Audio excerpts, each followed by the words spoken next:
of life. Shiva, who was in the Himalayan region, heard about this. So Shiva decided to borrow the boatman's wife's clothes and went to Raas. This is ultimate appreciation of the feminine.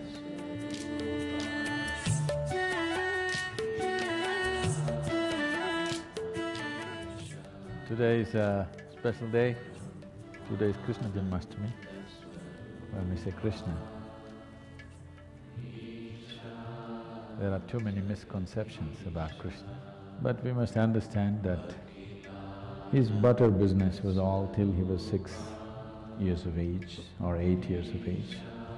At the age of 16, when his guru Sandipani made him realize what is the purpose of his life, first of all he left Vrindavan, never again came back.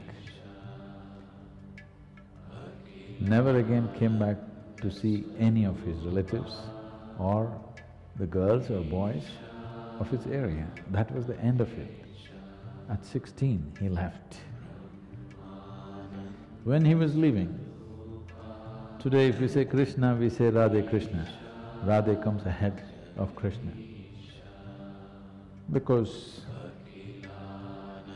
their love, their intimacy, their romance caught the imagination of a whole culture in the entire subcontinent in such a way that we don't say Krishna Radhe, we say Radhe Krishna. But at the age of 16, he saw her for the last time and never again saw her. And at the age of 16, when he was leaving, he said, I played this flute for you. Now I'm going and not coming back. So, as an offering to you, for the love that you are, I'm going to give this flute to you and never again play the flute again. And he never again played the flute. From then on it was Radha who played the flute. He never played flute after 16. From 16 to 21, he lived as a brahmachari, he took sannyas, lived as a brahmachari, went through severe sadhana. After that, his entire life was committed to marry political life, political process and the spiritual process. These things are never spoken of. In the northern plains of India, he set up over 1,000 ashrams because he wanted spiritual process not to be a separate thing. He wanted spiritual process to be a part of life. As we live, as we brush our teeth in the morning, we meditate.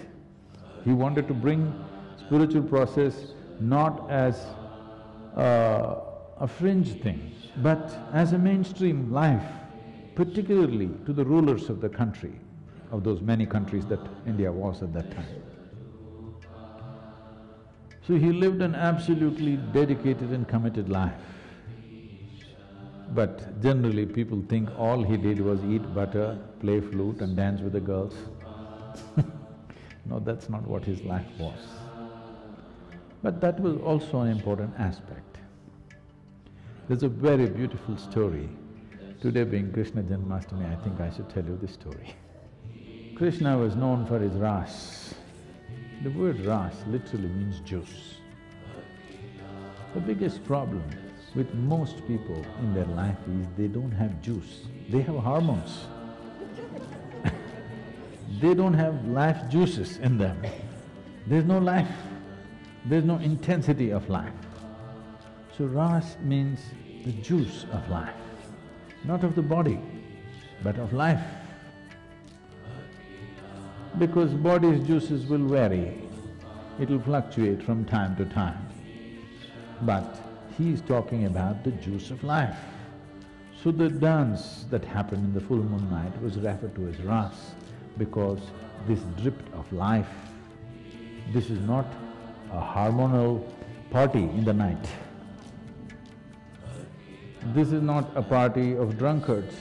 This is not a party of lustful people. This is a party of people who are dripping with life, the ecstasy of life.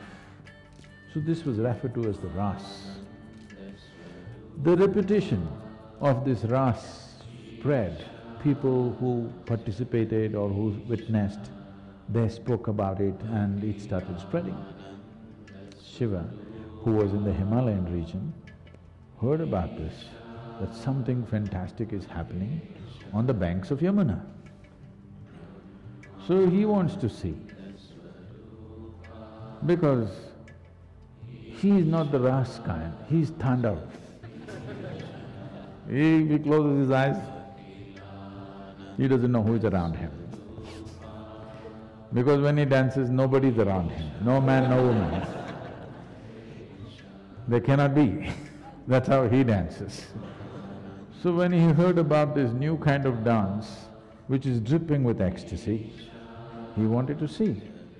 He came to the banks of Yamuna and he wanted to cross the river.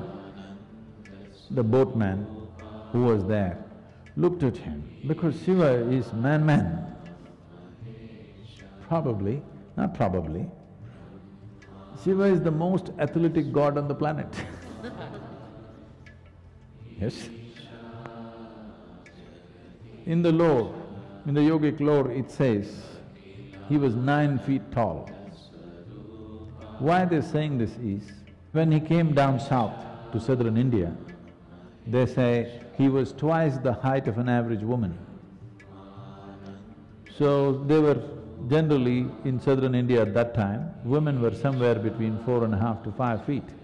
So it is assumed he is somewhere between 8.5 to 9 feet tall. So he is a man, all man, the man. So the boatman looked at him and said, "You are too much of a man. You can't go to Raas like this. There is only one Purusha, one man. Krishna is the only man. This kind of man cannot go there." So, well, so what am I supposed to do? He said, "At least dress up as a woman and go." He was, "What? Me dressing up as a woman and going?" He said, "Otherwise there's no Raas for you." Then he said, "Where do I get women's clothes?"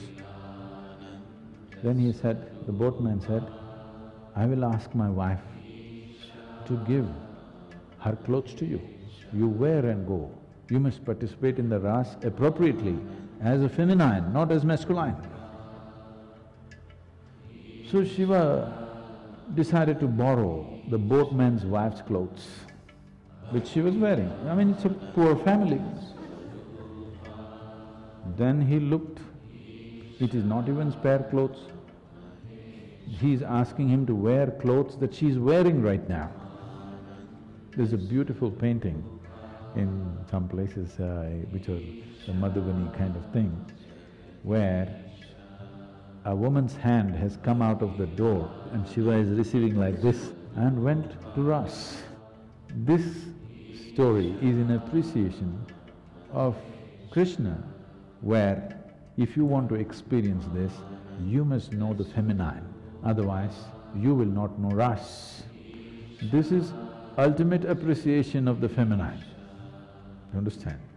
This is a most fabulous appreciation of the feminine, not female, feminine.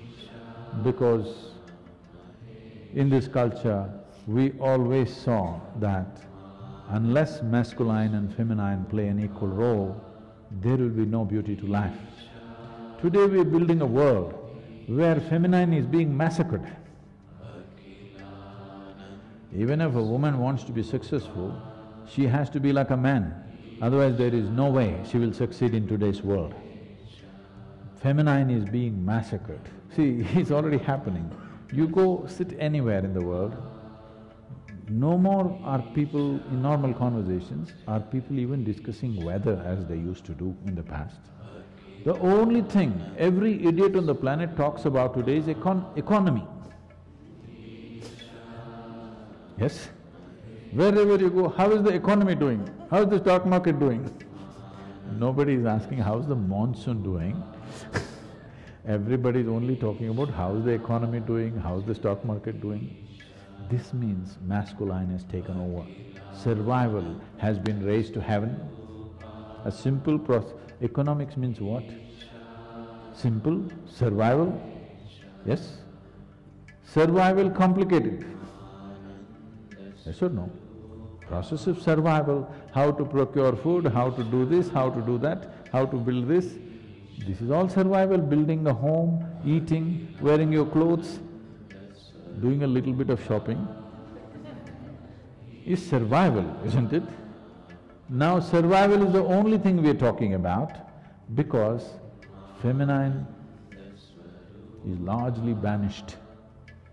At least in your homes you must keep it. Out in the society is largely gone. Masculine is everything. So today is Krishna Janmashtami.